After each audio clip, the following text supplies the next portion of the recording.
Peace, peace, everybody. Thank y'all for coming out. Welcome back to Black Liberation Media.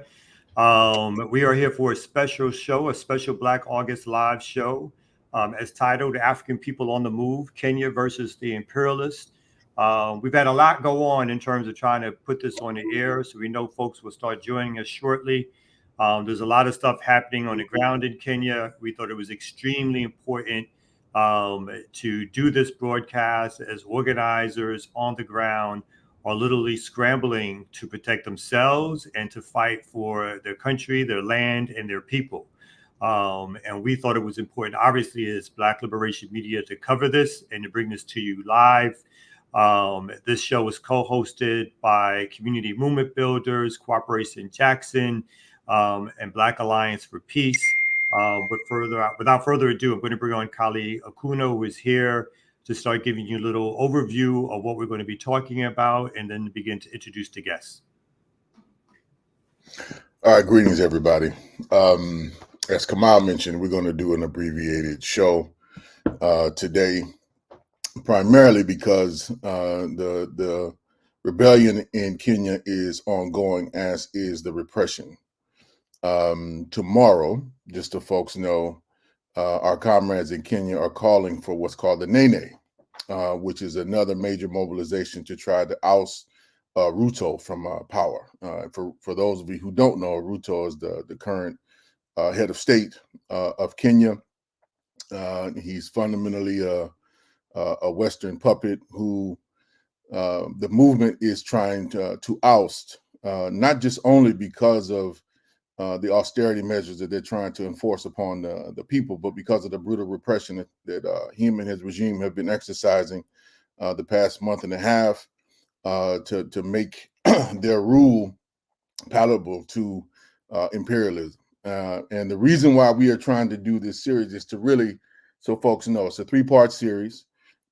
It's to make the connections that need to be made on a Pan-African and international level that really highlight Kenya's particular role. The original kind of impetus for us pulling this together was to really make some connections between how Kenya is playing a particular role of serving imperialism, particularly U.S. imperialism in particular, in the repression of the Haitian people and the Haitian people's ongoing movement to liberate their own country. As Ruto was set a deal by Biden to send police over to Haiti, which they are there now, serving as basically lapdogs to try to repress the people's movement in Haiti. So that's how we originally started, but that was before the current uprising took off in July.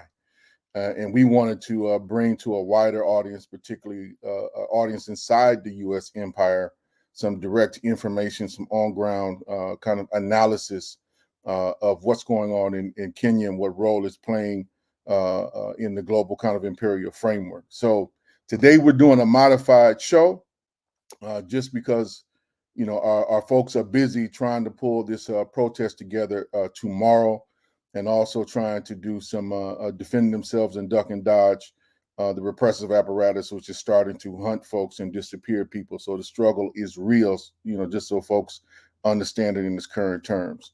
So with that, Kamal, I think we should just open it up and bring our folks in. Kamal had mentioned that this was being jointly done by Cooperation Jackson, Community Movement Builders, and Black Alliance for Peace. It is also being jointly done with our comrades in WAMCO and also the Communist Party of Kenya. And we want to bring our folks on so they can give us some analysis of what's taking place on the ground. Okay. I think the first, if in a private chat, we were asked to bring on, and I'm sorry, excuse me about the name, Wanjira first. So if Wanjira, I'm going to start with you to come onto the stage, and you'll correct me for my bad pronunciation of your name if need be. I want you to give us a little introduction about who you are and what's happening right now. Thank you so much, Kamau. You are absolutely correct about my name. It is Wanjira Wanjiru. I'm a community organizer here in the country, co-founder of the Mathare Social Justice Center. So we've been organizing against imperialism, neocolonialism, the poverty that our people have been subjected to due to, of course, global capitalism. And this protest actually started in my community when the floods happened. If you remember, there was a time that Kenya was badly affected by floods. And the response of the government was extremely brutal and very neglecting the community members, because the response was to demolish people's houses so they do not die of flooding, which was an acceptable position from us as community organizers and community members, seeing community members who had a home being rendered homeless without proper notice or relocation. So we planned a protest against these illegal demolitions and against making people landless, because now you had a home, you've moved to homelessness. And this protest actually made police come to our center and arrest everybody from the center. So the resistance was beginning to build up. And then the finance bill was introduced. Now, our community members felt like we are already disadvantaged. And then there's an introduction of a finance bill 2024 that promises to make our lives even more difficult. This finance bill was promising to take away crucial social services like Linda Mama, which is a program for pregnant expectant women. When they go to hospital, they can deliver their children for free when they have the card for Linda Mama. It was also a finance bill that was introducing to take away food from school-going children.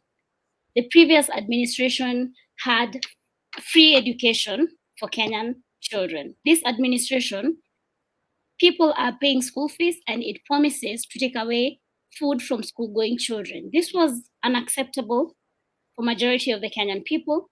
It was also promising to tax sanitary pads for women when we are pushing for free sanitary pads, because sanitary towels are not freely accessible to majority of Kenyan women living in the informal settlements and in the rural areas as well. It was also promising to make every Kenyan youth, whether you are employed or unemployed, you pay 300 Kenya shillings to the government every single month. This was ridiculous. Majority of the Kenyan youths who are unemployed actually need social services, social support from the government, actually need to be able to be employed to get jobs. So it felt like we are being pushed to be colonized again. We are not being, there was no social service that our people were getting from the government, yet taxes had gone so high. No education, no healthcare. And this finance bill was to increase taxes for the Kenyan people. And yet we are not receiving any social services from the government. So it was inevitable that the Kenyan people are going to resist the finance bill. And I think the interesting thing was the manner in which the Kenyan public educated themselves about this bill. We had social media influencers translate this bill into vernacular languages so that the ordinary mwananchi is able to understand what is it that the youths are talking about. What is this thing that we have to fight? And this is why we saw such huge numbers on the street. It is because everybody was able to understand from their local dialect that this finance bill is coming to oppress us and we have to stand up and fight for our survival. It was self-preservation for the Kenyan masses. The other thing is the Kenyan parliament has become like a stamp for whatever the executive wants. It is no longer the representatives of the people. It is mandated to be from our constitution.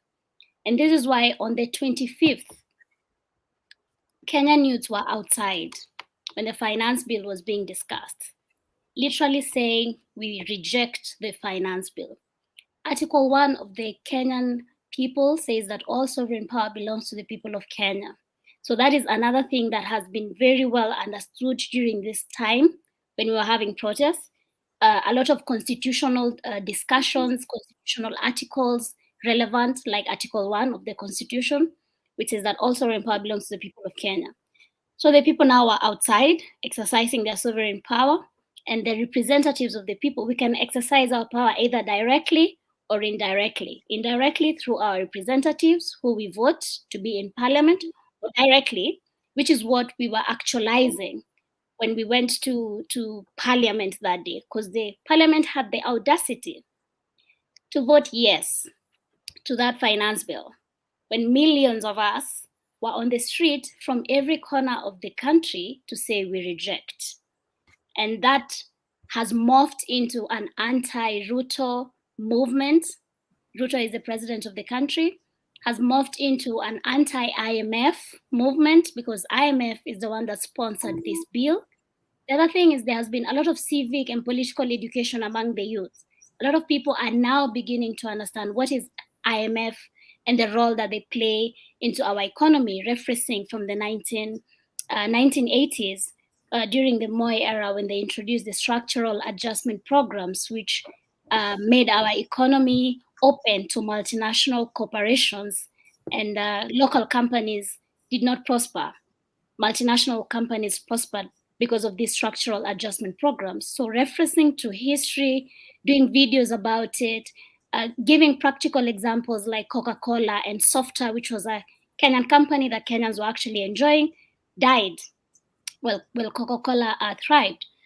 So looking at where we are at now and understanding, it is almost like we are fighting for our freedom, because these people are coming hard. They're coming hard for our food. They're coming hard for our land. There was a bill that was introduced in Parliament that said all land of the Kenyan people is going to belong to the government. And every year, if you own a title deed, you have to pay for it. And if you don't, the government has a right to come and take it. So if you translate that to the vernacular language, every Kenyan is going to be like, that is insane. We have to fight for our freedom. And this is where we are at as Kenyan youth, as Kenyan women, as Kenyans of all generations. Tomorrow, we march for our absolute liberation. Please pray for us. That is my submission. Thank you for that. Do you have time for follow-up questions, or would you like us to introduce your other comrades who are also on first before we move on? What's better for you? I think I'd like to introduce my comrades so I don't say everything. Yes. So please, if you can, should I go on? Yes. Okay. My name is Sunguoyo. I'm a writer and an organizer with an organization known as Kongamano la Mapinduzi here in Kenya, which is a movement. And I'm also part of Moamco, which is a Pan-African organization. And so I think maybe just to make a slight addition to what Comrade Wanjira said.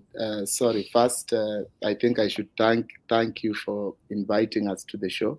And it so happens that today, especially we're on the show in the middle of a very hectic time with 1 million different things happening. But it's always good to get the word out and the information out and create awareness around a situation. But I think we have to highlight that this is one of the most anti-people regimes in the history of this country. Like my comrade mentioned, you look at the IMF drafted bill and the proposals it was bringing to the table. It was literally taxing a population that is already overtaxed and which receives almost no services in return. There was assault, of course, on healthcare, on education. The cost of education in the public universities, the proposal was to raise it by up to 4 times what people have been paying over the years. And so the amount of public anger and public frustration was so high, especially for a population which was already struggling to afford some of these services.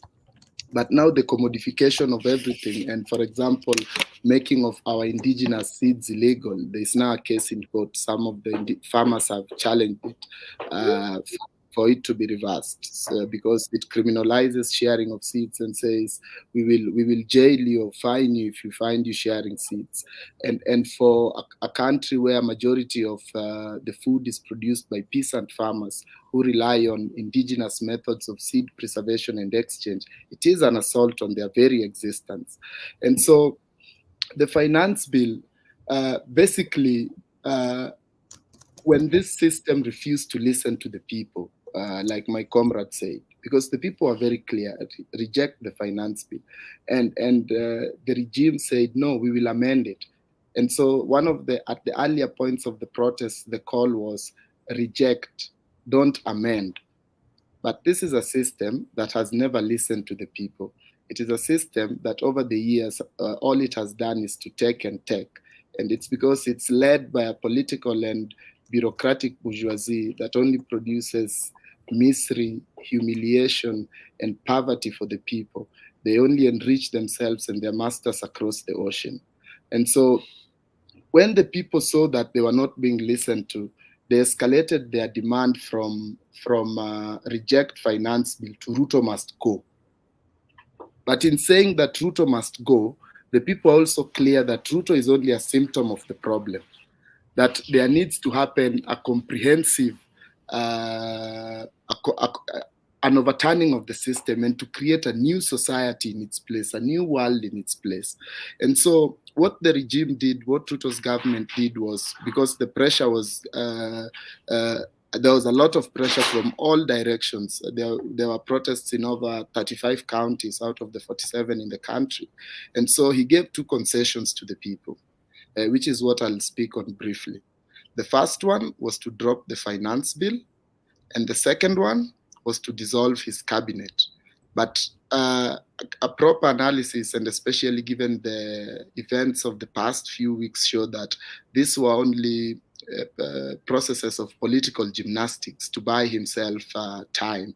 Because the finance bill outlines how government will collect its revenue over a financial year. That is what he dropped. But on the same day he dropped it, he signed into law what we call the appropriations bill, which outlines government expenditure throughout the year. And he, of course, he said, my government has reduced its expenditure. And but when you do an analysis of that bill, you see that the development expenditure, which is where critical social services get their money from, has been cut, meaning healthcare, education, and whatnot. But current expenditure, which mostly pays salaries of government, which is where most of the government wastage and theft occurs, was only slashed by 2%. Development expenditure was slashed by around 20% or so, I think. He reappointed more than half of the cabinet members he had fired just 2 weeks ago back into the cabinet, and the ones he didn't appoint back, he gave them ambassadorial positions and other positions within the state apparatus. So meaning the that same people, I'm going to interrupt you. So the same people he just threw out of the cabinet in order to appease the protests, he is bringing back in other positions, trying to sort of sneak them in, whereas folks and thinking people won't notice this?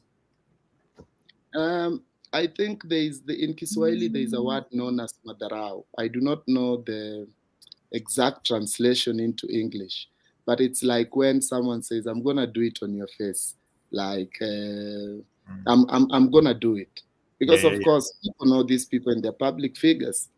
But he brought them back. But what's more interesting is that the political opposition, the main opposition party, which had at the beginning of the protests been voiced its support for the protests, then its leadership was appointed to fill the second half of the cabinet. And so there has been a coming together, coalescing of the elites, because they saw that this was an uprising from below, a rebellion from below, which threatened their interests as a class of people.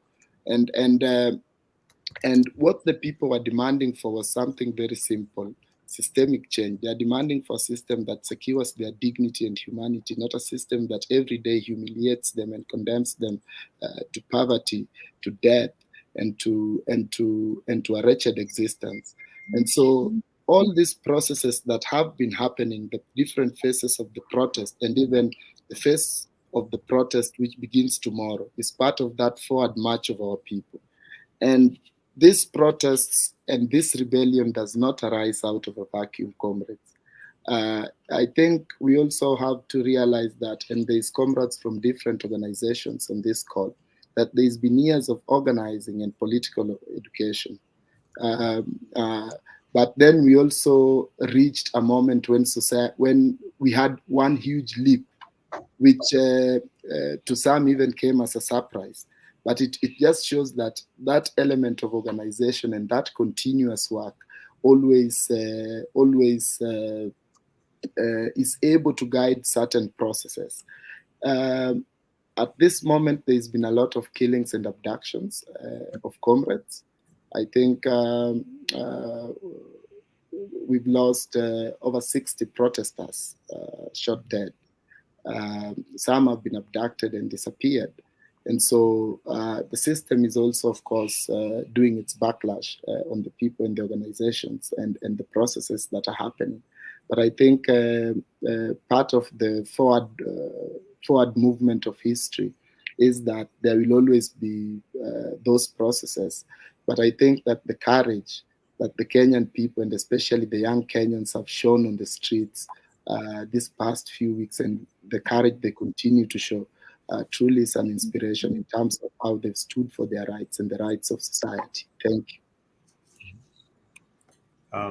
Kali, how do you want to proceed? Do you want to bring up other guests, or if they are? I mean, I was trying to give you all the leeways, tons of questions, but it really depends on what you all have time for, Sungu. So we'll take a lead from you all right now. So I'll say this: if anybody turns their camera on below, those who are off stage, that for me will be indication that you're ready to come on stage. Otherwise, we'll just continue with Sungu. And I see a couple of folks are turning on their cameras, so we'll bring them up to continue the conversation and with more folks coming on, so that folks can have a word. And I know, again, folks will have to dip out potentially to take care of other things with the major rally and march you're having tomorrow. But we just want to give other folks an opportunity to also talk about what's been happening, how they see things, before they have to dip and do some other kinds of work. And yes, we have, again, for as long as folks can stay on, lots of questions. So again, for as long as folks can stay on, of course. Kali, do you want to start and pick folks to do some introductions, or how do you want to move? Is there anyone who wants to go next, or did you all have an order? And again, just for the audience, we're doing kind of a modified show, in part because the comrades in Kenya tomorrow have a major protest that you're calling for, the Nene. And if one of you all could explain that to the audience, just to educate people as to,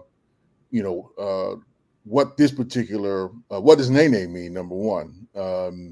Because there's a popular song in the U.S. that I don't know if y'all want to be confused with, quite literally. So I think some explanation of that would be good for a broader audience, a more Pan-African audience, and then looking at what are some of the aims and objectives of the protest being called for tomorrow, and some of the key demands.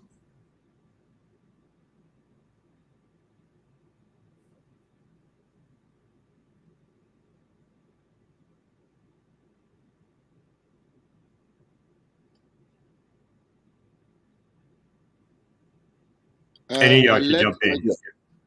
I'll let my comrades go because I think I've already spoken. So Faith or Imugu, either one of you all want to jump in? Okay. Hi everyone. Greetings. Sorry, proceed, comrade. Okay. Greetings everyone. My name is Faith Kasina. I come from the Social Justice Centers movement. And I've been attending the protests, but also I think I want to just continue from where Sungu left. One of the things that we're seeing right now is a lot of police brutality, and that is not something that is new. It's something that we've experienced in the slums, in the ghettos, and that is something that the state has always used against the young people in the informal settlements. And it's one of the reasons why people are still in the streets. on this, the demonstration started on the protest started on 18th of June, and on 20th of June they killed two young people, and on 25th of June they saw the massive saw a lot of people come to the streets. That is the just young people saying we've had enough of violence, we've had enough of state machinery being used against us, and this will not intimidate us, and this will not scare us at all. And there's something that these young people have been saying, that we don't have money, we are so broke to buy fear. And that is so true, because even with the violation, even with abductions that are happening in broad daylight, you've seen young people not continue to come to the streets. But also, one of the things that we've been organizing on for the past for so long is against police violence, which is something that we're still witnessing even during the protest right now. And young people are even saying, like even stating, we are peaceful because we know the state will still kill people on the streets. um, and one of the things, even the demands that we're pushing, is justice for victims of police brutality, and also the victims of historical violations, historical injustices. But also another thing that we're pushing is for these killer cops to be arrested, because one of the things that has not happened is those people, the cops, the police who killed people in broad daylight, are still on the streets, are still coming to the protest and killing more people. But even the president came out and did not even apologize for the people who have been killed. And even when he was asked, he said, we were protecting property. To him, us, we are not important. We are not we are like useless to him. Our life does not matter to him. To the state, our life does not matter. What matters is the property, because that is what he said. But also, young people are out are on the streets because of unemployment. Um, because this regime had promised 1 million jobs to young people per year, but that has not happened. And the only thing that the president keeps saying is that we have more jobs that will come through the affordable houses that we'll build. So the only thing that young people can do is build houses, is do, you know, but also these young people are saying, so where are the jobs that you promised us? And the president came out to say, you guys, I found you jobless. Why are you asking me for jobs? That is someone who is so clueless, and who is not willing to support or to even do anything about what is happening in the country.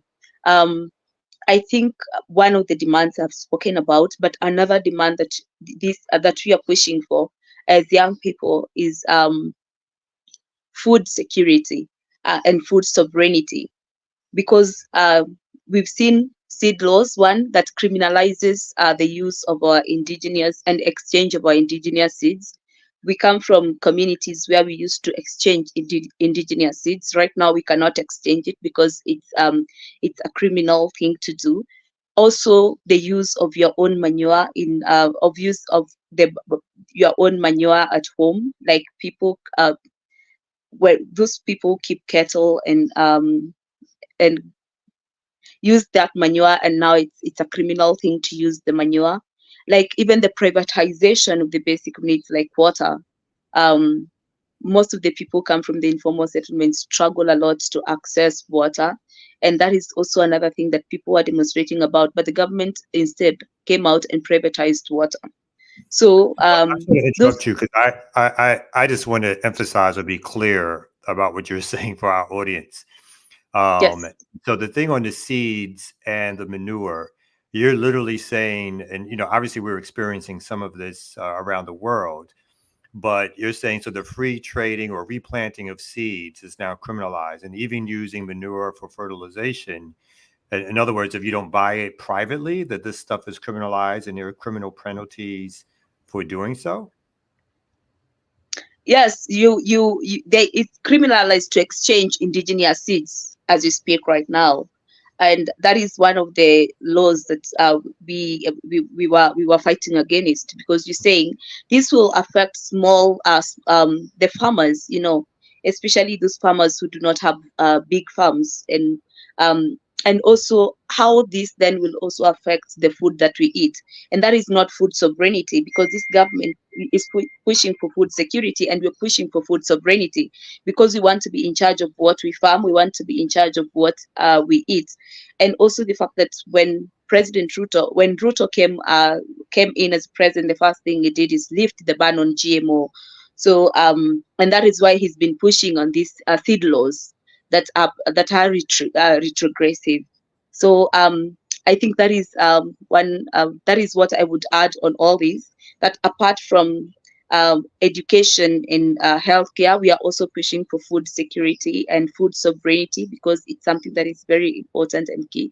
But also because instead of the government putting more resources on healthcare, they removed the resources and put offices for the first lady, offices for their spouses, the spouse of the president, the spouse of the prime cabinet secretary, the spouse of the deputy president. So those people those offices are first of all unconstitutional, and they have a budget allocation, but then the government can cut money from education, 10 billion from education, to fund unconstitutional offices. And the office of the first lady focuses on prayers. The money has gone towards paying pastors to pray for this country on things that we know do not need prayers, because we don't need prayers to handle corruption. We don't need prayers to create jobs for young people. We don't need prayers for our police to stop killing us, for the president to just follow the rule of law, to respect the rule of law in this country. So that is one of the things that we are pushing against, that first of all, that also this regime respects the rule of law, because it does not. And it does not respect life, it does not protect and also respect human rights. Yes, thank you.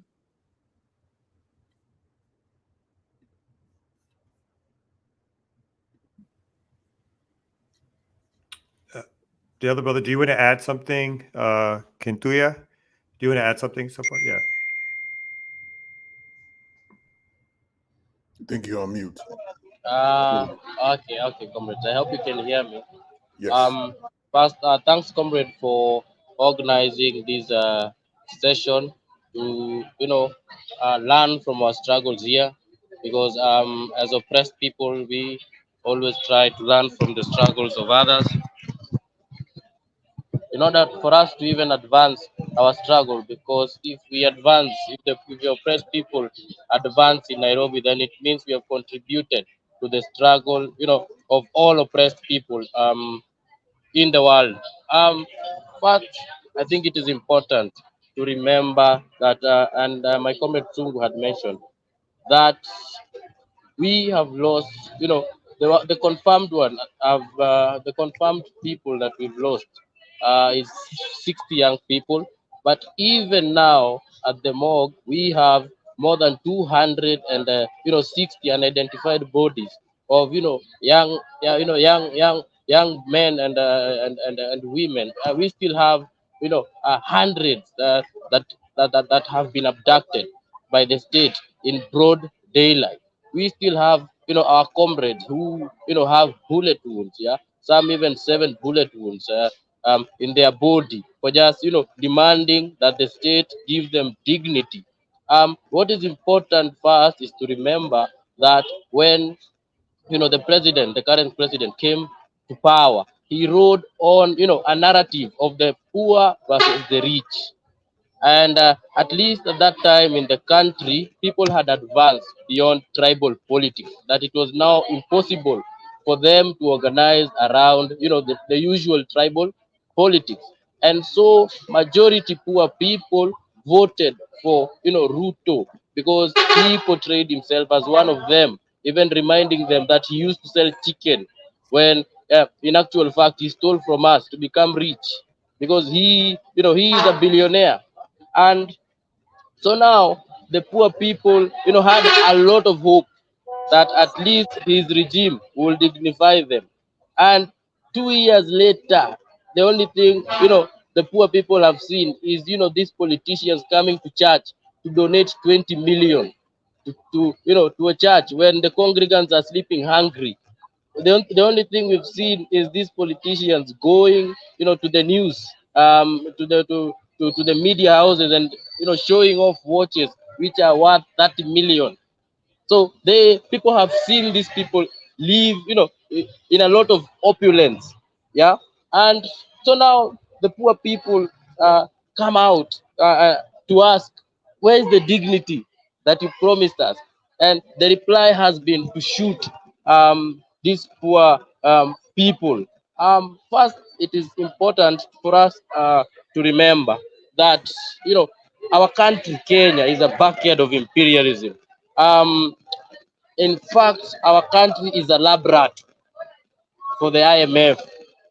You come to the country, you look at the biggest portion of land, the best lands are still owned by foreigners who are not. We don't look at them as even white people, because they're also enemy of the white white working class. From where they come from, because they also steal from them and then come here.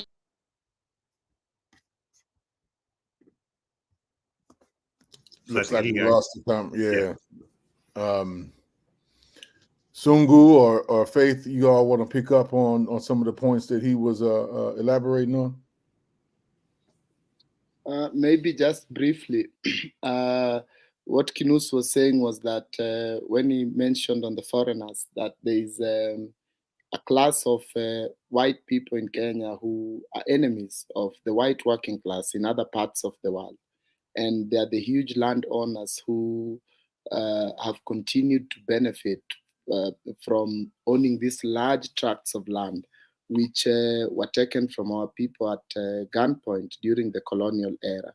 We have to realize that when British colonialism ended, the British, who had taken the land through the gun, advanced Kenya a loan of £2 million. No, it was Britain, West Germany, and the World Bank to buy back the land, to buy back 1 million acres of land under what was known as the Million Acre Scheme. Kenya finished paying back, I think, this loan in the 80s or 90s, quite recently. And so, but there's always been this small class of people who own huge tracts of land and who are part of the establishment, and who, as the decades progress, have been joined by an equally small class of black people, Kenyan people, and all their actions are to safeguard and secure their interests, and so they're enemies of the working class all around the world. I see Comrade Kinuthia is back, Sorry. so I'll let him continue. Okay. Sorry, comrade. I had a problem with my internet, but I was even mentioning about the land question in the country even before we now get to the finance bill, that in our own analysis was a tipping point. You see, you look at land, the biggest landowners are foreigners. These the rich in the country. Uhuru, the former president, is one of the biggest landowners in the country, when in slums like Madare, over 1 million people in a very tiny piece of land, when these people own the entire country. You look at military bases in the country and the atrocities the foreign military, the military which is here are doing to our people. A lot of indignity. The other day we heard that we were now, I don't know, a NATO member. I don't know, an official NATO member. Just as you being used as a ploy to now allow US to set up a base in Lodwa, being used as a plot to to drag us into a war with the heroic Houthi rebel, with the heroic Houthis. We have seen even the position that our president has taken, even with regard to the war in Israel, the war in Ukraine, and we've also seen the president force the poor people that he was supposed to dignify, force them to now look for private solution to public problems. So now, anytime our comrades are sick, that now we have to go and beg those people to come and and fundraise. So they've literally made us even worse than how we were under the previous thief, whose father had stolen from the country. And So one thing the protests have enabled us to do is that they have exposed our primary enemy, which is imperialism. Because as you've seen, even the old women, now understand that the finance bill was drafted by IMF.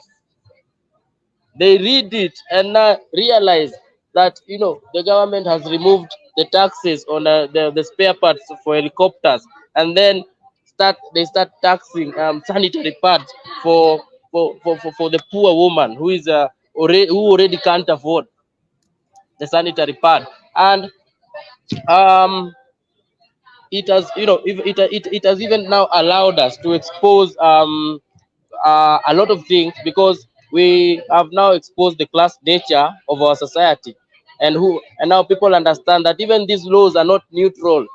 There is a particular class of people that they continue to serve and continue to suppress the poor majority in the country. One interesting thing again you'll realize is that now the middle class and the children of the middle class are in the streets, because even now the parents of the middle class cannot afford some benefits that they used to enjoy, and now they've come to the other side and are now even ready to die with the poor workers in the street to struggle. And so every concessions that we've achieved in the country and for every oppressed people has been a product of struggle. We, for us to make any advancement, our people have watered that tree of freedom with their blood. So for us to have the president, do away with the finance bill, we had to lose 20 people. 20 young men had to die for the president to concede and remove the financing. But we say he did not concede. He was forced by the poor people, by Kenyans, to now make these concessions. Interestingly, again, this one is very important, at least for us who have been organizing within organization, because now the objective conditions in the country have now helped us to now enrich the subjective. Because right now, despite our differences, if we have one primary enemy, which is Ruto, who serves the US, who serves US imperialism and advances their interest in the country. And now we see a unity of social movements and progressive political parties. Like I see my comrade Garang here from Ukweli Party, my comrades here from the social justice movements, and also, of course, us from the Communist Party in the country. Because at least for us, in our own analysis, we must prepare for a protracted struggle. And for us, when the left or when the progressives are not organized and power falls, again it is another group of organized reactionaries who are going to take political power, and then we continue dying, demanding for the same thing. We keep reminding these people that, some of us just want, and a lot of poor people just want to come back home and even enjoy writing poetry. But even that is luxury you cannot afford. Um, uh, there have been again even talks of spontaneity, that the protest, was spontaneous. But the organizations like where Faith Casina comes from have been organizing around these issues for the longest time. And now finance bill comes and it becomes that tipping point that now triggers people to have now these discussions about the indignity and the objective condition they've been subjected to. And for the first time, they imagine a new reality, and so they move to the streets, not because they want to die, but because they're already dying in their homes. Because if you have a sick kid at home, and you can't even take a sick kid to a public hospital, then that kid is already dead, and you're already dead. Because if you're home and you're sleeping hungry, it's just a matter of time before you also die. So for the poor people, at least, or for the majority in the country, there is no option. It's either you die at home or you die in the street struggling to bring, a new reality in the country. Again, they've been. I think we lost him again. But maybe we can go to the next brother who hasn't spoken yet. Brother Garang. Yes, thank you, comrades, for hosting this space.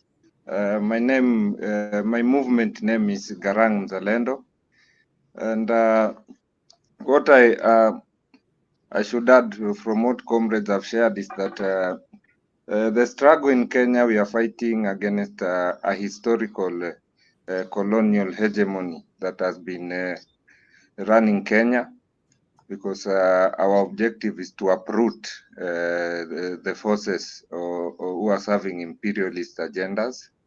And what we are doing is that we must get rid of Ruto and his cabal and his system, and we clean up the country because our generations cannot continue to suffer under the hands of these imperialist agents.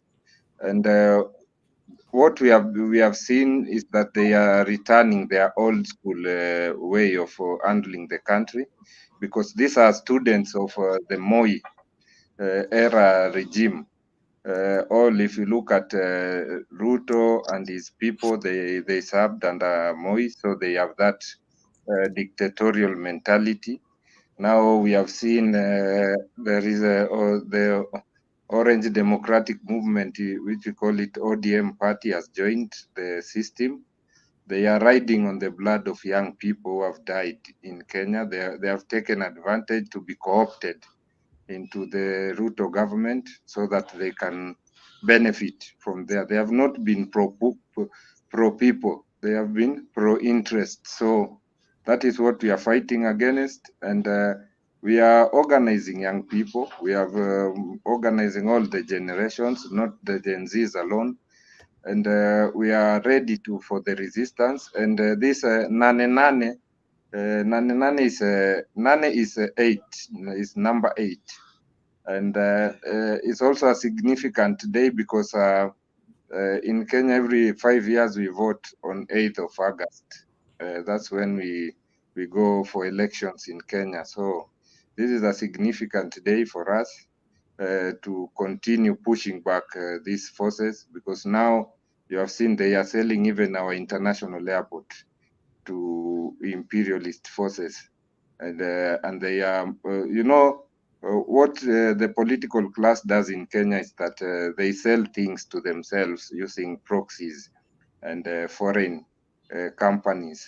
That's the strategy they have been using. They buy a national asset through a proxy, a foreign proxy, and in reality, it's them who own these companies. So we must dismantle all this economic banditry, because Kenya is being run as everyone in this government is a crook in one way or the other. If you look at how they were doing a mock cabinet vetting, and you can imagine the whole cabinet, all 20 people in the cabinet, they have a total wealth of over 14 billion Kenya shillings. So it means that these are rich people. Rich people cannot have solutions for the poor. And that's what we believe, that this is a continuation of this Ruto robbery and the bandit economy of the few is what we want to dismantle. And we are organizing, and we have seen the forces. They have convinced their masses that this is a broad-based government. I don't know what broad-based means in terms of corruption and all the evil things they are doing. So we are fighting against all this system. And the good thing is that now we have seen all of them have gone into one corner. So we know who the enemy is. and we are ready to organize against them. And we are fighting to make sure that this nonsense doesn't continue, because they have been killing us. They have been throwing us in rivers. They have been throwing us in local quarries and all that. So since we have been doing that, all that thing,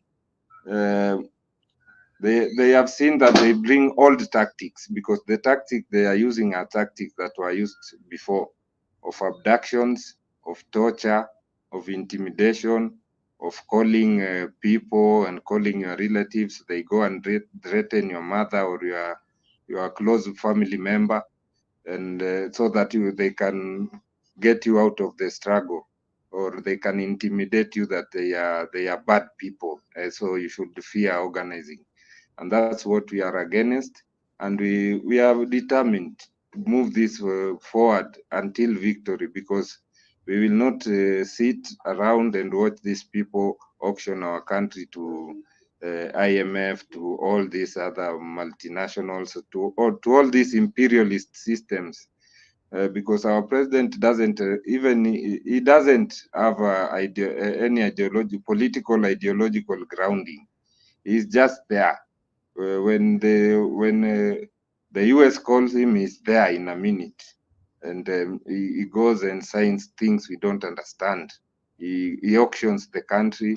He brings people with questionable characters to the country, and then another thing is that these people, their agenda has always been to continue making more, to manufacture more poor people. So because they are a market economy determined cabal of people, their business is just to make sure that we remain poor, to maintain poverty. That is their agenda. They are here to maintain poverty and to make sure that we will never develop. They have no new ideas to move the country forward. And the young people are saying that we are creative, we are learned, we know what is wrong with our country, because Kenya is a very rich country. We have a lot of resources, we have a lot of money and everything that can run this country properly. But the money disappears. Like today, the Auditor General says that we are paying for loans that we never got the loans in Kenya, but we are paying interest of over 1.4 billion. We are paying for a loan that we never got. So we don't want this nonsense to continue. We want this country, our country back, and we are going to take it over. Thank you, comrades. I think the next was Brother Chubaki. Chubaki. I'm sorry about the name. How are you, comrade? I'm Tunga Mwangi, or alias Chebukati, from the Kongamano la Mapinduzi. Kongamano la Mapinduzi is a political movement that organizes for political powers that the masses take back their power. And from the recent activities, we have seen many things unfold. And as we say, in a decade, there may happen a few things, but a decade may happen in some few days. Here in Kenya, a decade has just happened in some few days, and here we are in another century where the youth are taking over power. The youth are taking over the things that they think they must be owned by the nation and by the citizens. It's an accumulative of political work and mass organizing that comrades have been doing, because it started last year with the Finance Bill 2023. People started the APRO, comrades started organizing, the massive organizing that has been put on the ground, and people working in different political cells and circles, and cadres coming up. And we have seen them expressing them on the online social platforms. And this has made organizing very easy, because everyone is owning the organizing. And when it came to the Finance Bill 2024, the organizing was, it didn't even have anybody. each and every person was tired with this government because of the sick things it has done to us. And the masses decided themselves.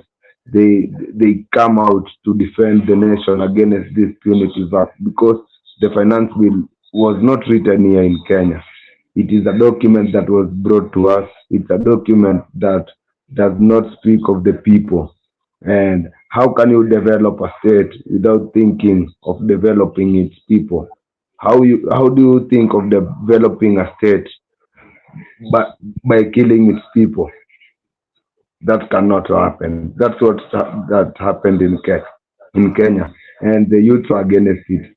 And on the 18th, youth came out in numbers, and they were not organized against anything that Ruto must go or anything else. They were against the finance act. But because of how things unfolded that day, they saw that the old regime, when we say Ruto must go, we don't say only Ruto. It's a system overhaul. We need the whole system. We need a system change. We need a new system to be put in place. And for that, that's why we keep on organizing for different sessions. Now we are here at Nane Nane. The Nane Nane here in Kenya started in 2021 after we saw that only Sabasaba cannot make things happen. And we pushed things harder and we said this time we will try Nane Nane, and we went to the streets for Nane Nane. And here comes a time where the Nane Nane has been taken seriously. The masses want to be on the road. What is making the masses to be on the road is one, imperialism. Another thing is land and freedom. People are fighting for their land because currently we are being taught that you cannot have goats and cows in the same 1 acre farm. How will people survive? And people are peasants. Land here are being owned by natives and some people who are not from here and who are from the comprada bourgeoisie class. So here it's a class war. The rich have united to face the poor, and the poor have united to face the rich. Amandla.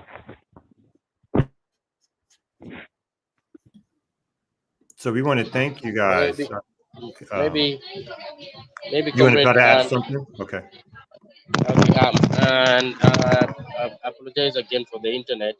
I think it is also important for us to also clarify to our comrades and friends about some are asking, yeah. Then and I'm sure maybe you've also been hearing people say we are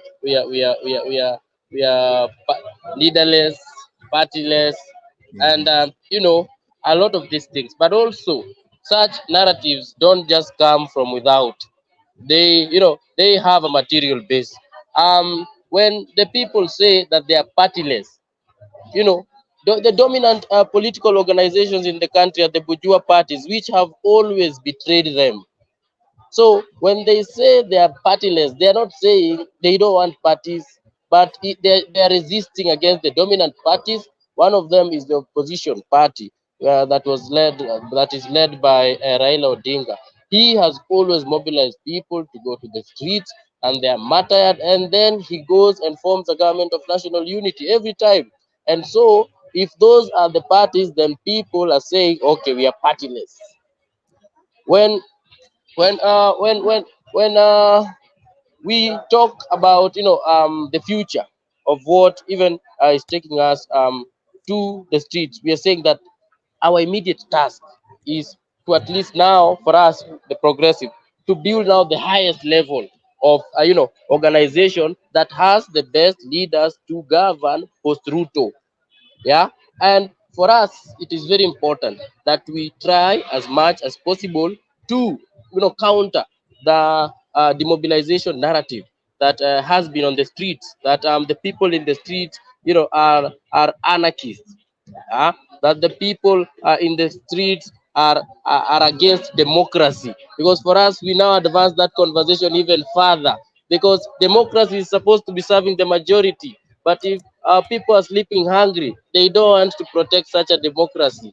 When our people now are being told they're anarchists who don't want peace, if they're sleeping hungry, hunger is already, violent.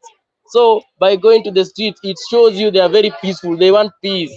They want, at least that opportunity to enjoy some dignity. So our campaign, at least for us, the progressive, has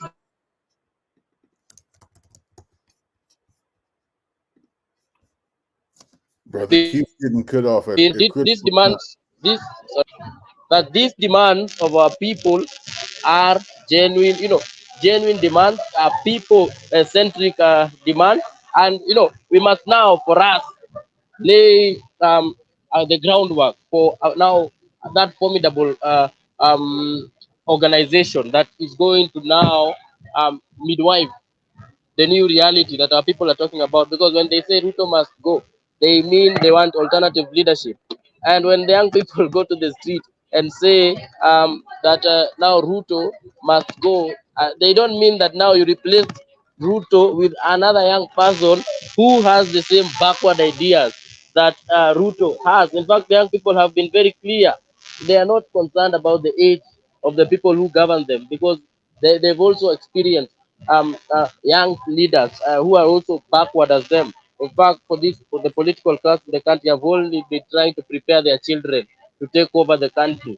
And so, in fact, we don't want to be, under the leadership of their children, because they're still going to advance the interests of their parents. For us, Kenya, and even the continent, the future of the continent belongs to its, righteous people, and not for a minority that is corrupt, that is sucking the blood of the poor people. In fact, um, yeah, you will even laugh that some of these thieves steal from us, then write for us books telling us, how they became self-made millionaires, saying why the young people are poor because they have refused to work. When people in this poor, sorry, when people in these poor neighborhoods never sleep, they're always toiling, but come home with nothing. So our people are trying to imagine a new reality that dignifies them. Yeah, we have a very progressive constitution in our country, and chapter 4 of that constitution has some rights, human rights, right? And when the people come, and when the people are told that Kenya is a democracy and you have freedom, and the constitution and the reality, the constitution says you have the right to the highest attainable standards of health, and then you go to the hospital, and if you don't have money, you die. They just want to implement the constitution. They want leaders who can implement the very progressive constitution we have. And if I think we're losing the internet again. that our people now, it was sorry, so let me just finish. So when our people talk about now tomorrow, in our analysis we've been saying that the protests in the streets have been yellow cards. Now in the final analysis, we want to give Ruto, a red card now. They want to at least now give him a red card and his regime. And Comrade Chebukati has even talked about the system. We don't want a new leadership to again come and inherit that rotten system that has been used to continue oppressing the masses of our people. So let me stop there for a minute. If there's any question, then we can always come back. Sante, comrade. I think just one question, because I know you all have to leave, and we were just going to try to keep this one to a little bit over about under an hour. So, you all can get back to the critical work that you need to do, understanding the circumstances and conditions. But just briefly, if the two of you could just talk about, what forces in the diaspora can do to be in solidarity with the Nene and the ongoing effort to transform Kenya.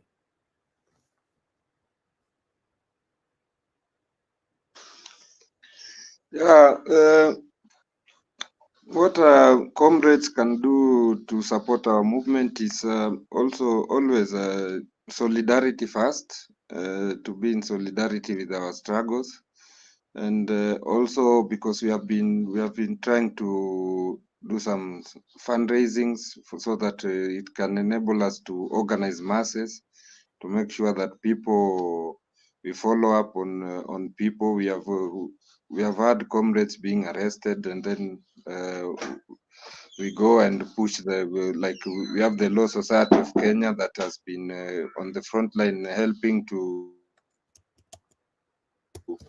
bail comrades out, but any solidarity that comrades in the diaspora can extend to the movement will be highly appreciated, because we are pushing it from up.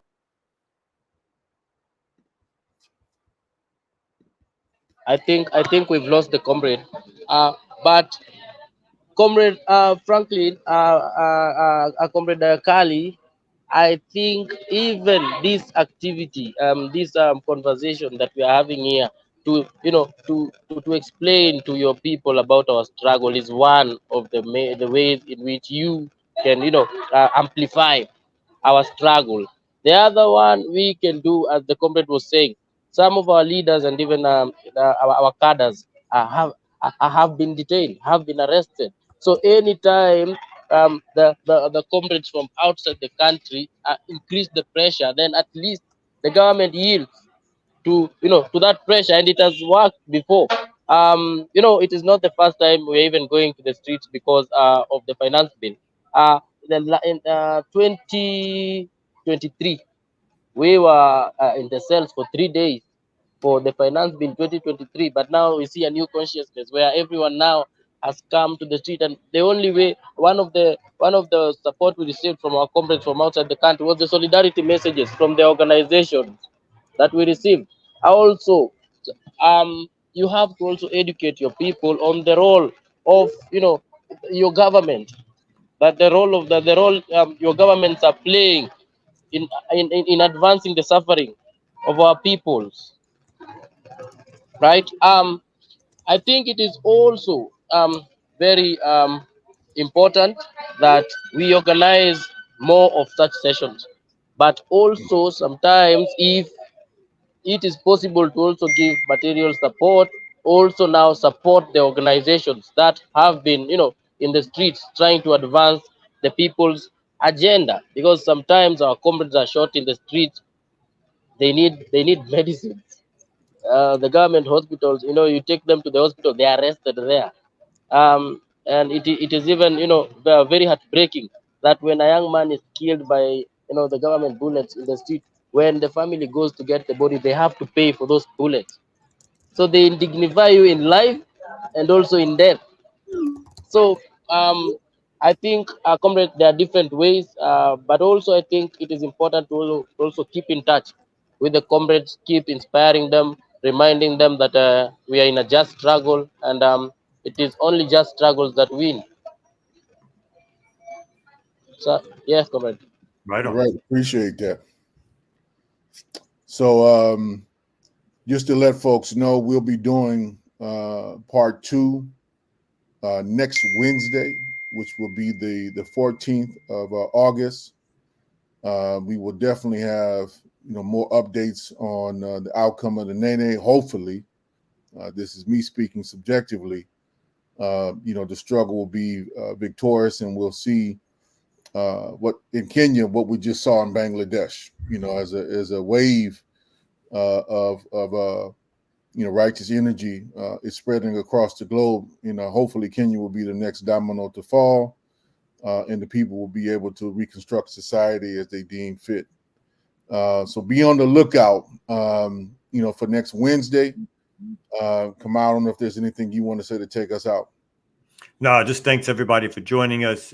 Next week, we'd love to talk a little bit more too about the ways in which Kenya is being used for U.S. imperialism internationally in Kenya, and that kind of thing, as well as to report back on what's taking place. We wish all our comrades safety, support, and revolutionary action. And we want to thank everybody who came here today to join us on Black Liberation Media. We will be back, as Kali said, next week.